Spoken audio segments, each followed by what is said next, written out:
Iran ने Israel पे ballistic missile से अटैक किया है। ऑपरेशन का नाम था ऑपरेशन टू प्रॉमिस यानी सच्चा वादा। आज के इस एपिसोड में उस ऑपरेशन की सारी गतिविधियों को मैं बारीकी से बताऊंगा। कौन सी बैलिस्टिक मिसाइल्स यूज़ करी गई हैं, इस हमले के पीछे वजह क्या है। जैसा कि आप सब जानते होंगे, इजराइल ने लेबनान में ईरानी एम्बेसी को अटैक किया था, जिसमें ईरानी कमांडर मारे गए थे। उसके बाद ईरान ने कसम खाई थी कि हम इजराइल पे अटैक करेंगे, लेकिन बहुत दिनों तक ईरान ने कोई अटैक नहीं किया। दुनिया सोच रही थी ईरान कब अटैक करेगा। इसके पीछे था अमेरिका ने ईरानी प्रेसिडेंट से वादा किया था कि हम जल्दी ही गाजा में सीज फायर का एक प्रस्ताव ला रहे हैं, जिसके लिए नेतन्याहू मान गए हैं। और नेतन्याहू ने जब एक यूएन की मीटिंग करी तो उसमें वो मुकर गए और उसी दिन सैयद हसन नसरुल्लाह का असैसिनेशन हुआ इजराइल के हाथों। और ये दुनिया के लिए एक बहुत बड़ी खबर थी, क्योंकि वो एक बहुत बड़े लीडर थे, हिजबुल्लाह चीफ थे। फिर जो ईरानी प्रेसिडेंट हैं, उन्होंने यूएन में आके बताया कि हमने अमेरिका पे भरोसा किया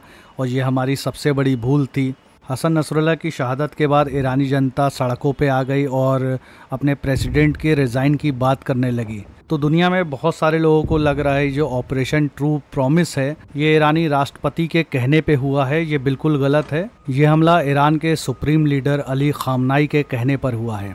एक्स पर एक निकोलस नाम के व्यक्ति हैं, जिन्होंने एक बहुत प्यारा ट्वीट लिखा है। वो ट्वीट मैं आपको हिंदी में पढ़ के सुना देता हूँ। वो कहते हैं, ये कोई ईरानी हमला नहीं था, ये इजराइल के साइबर हमलों और लेबनान सीरिया में ईरानी राजनेताओं की हत्या के लिए इजराइल के हमलों के खिलाफ एक ईरानी रिस्पॉन्स था। इजराइल इस समय बहुत एग्रेसिव है। क्या ईरान को अपनी रक्षा करने का भी अधिकार नहीं है? ईरान ने इस हमले से पहले अपने पूरे एयर स्पेस को खाली करा लिया था। जैसा कि आप इस मैप में देख पा रहे होंगे, इराक से लेकर लेबनान तक कोई भी फ्लाइट उड़ी नहीं है अभी तक। ईरान के IRGC कमांड ने बताया है कि हमने 180 से 200 बैलिस्टिक मिसाइल्स मारे हैं इजराइल पर। बहुत सारे वीडियो ऐसे वायरल हो रहे हैं जिसमें इजराइल के अंदर मिसाइल्स ईरान की गिरती हुई नजर आ रही हैं। ईरान ने जिन बैलिस्टिक मिसाइल्स का यूज किया है, उसमें सबसे पहली मिसाइल है कद्र बैलिस्टिक मिसाइल। उसके बाद आ जाती है फतह हाइपरसोनिक बैलिस्टिक मिसाइल। इजराइल का जो एयर डिफेंस सिस्टम है, जिसका नाम है आयरन डोम और डेविड स्लिंग, वो भी इन मिसाइलों को इंटरसेप्ट नहीं कर पाया, क्योंकि इन मिसाइल की जो स्पीड थी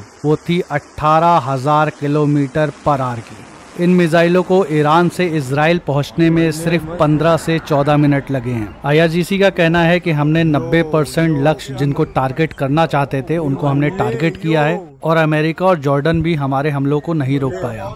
देखिए, ईरान की जो टेक्नोलॉजी है वो बहुत ही सस्ती है, लेकिन बहुत ही खतरनाक है। उसका जो इस ऑपरेशन टू प्रॉमिस पे कॉस्ट आया है वो 40 से 60 मिलियन डॉलर आया है, जबकि अमेरिकन ड्रोन MQ-9 $30 मिलियन का है, जो अब तक हूतियों ने 11 मार गिराए हैं। मतलब अमेरिका के 2 ड्रोन और ईरान की 200 बैलिस्टिक मिसाइल्स का खर्चा बराबर है। ईरान ने इजराइल के एक एयरबेस पे हमला किया है, जिसका नाम है टेलनॉफ एयरबेस, जिसमें 5 जनरेशन के F-35-20 एयरक्राफ्ट को नुकसान पहुंचा है। ईरान ने इसके अलावा तेल अवीव में बने मोसाद हेडक्वार्टर को भी नुकसान पहुंचाया है। इजराइल से कई वीडियो सामने आए हैं जिसमें इजरायली ईरानी अटैक से डर के बॉम्ब शेल्टर्स में भागते हुए नजर आ रहे हैं। इजराइल ने कम से कम 10 लाख बॉम्ब शेल्टर बना रखे हैं अपने देश में ऐसे अटैक्स के लिए। अगर आप गूगल मैप खोल के इजराइल का मैप को स्ट्रेच करते चले जाएंगे तो आपको लाखों बॉम्ब शेल्टर हर जगह पे मिल जाएंगे। ये वो मिसाइल्स अटैक हैं जो तेल अवीव पे कल गिरे हैं। ईरान के डिफेंस मिनिस्टर ने कहा है कि अगर इजराइल हम पर अटैक करता है तो इजराइल इससे भी कई ज़्यादा बड़े हमले के लिए तैयार रहें। उधर इराकी प्रतिरोध, जो इराकी रेसिस्टेंस है, उन्होंने भी क्रूज मिसाइलों से इजराइल पर एक बहुत बड़ा अटैक किया है, जिससे इजराइल के कई सैन्य अड्डे उड़ गए हैं। इराक के रेजिस्टेंस ने इसके अलावा अमेरिका के भी सैनिक बेसों पे हमला किया है, जिसमें अमेरिका को काफ़ी क्षति पहुंची है। इसमें सबसे बड़ा नाम बगदादी एयरबेस का है। उधर आज सुबह इजराइल ने भी अपने हमले जारी रखे हैं गजा में, जहां पे उसने सिविलियंस पे अटैक किया है, जिसमें अब तक 41,600 लोग मारे गए हैं। अब देखना यह है कि इजराइल इस हमले पे कैसा रिएक्ट करता है। वैसे इस खबर के बारे में आपकी क्या राय है, हमें कमेंट सेक्शन में ज़रूर बताएं। और अगर अभी तक आपने हमारी चैनल नज़र दुनिया पर को सब्सक्राइब नहीं किया है तो कर लीजिए।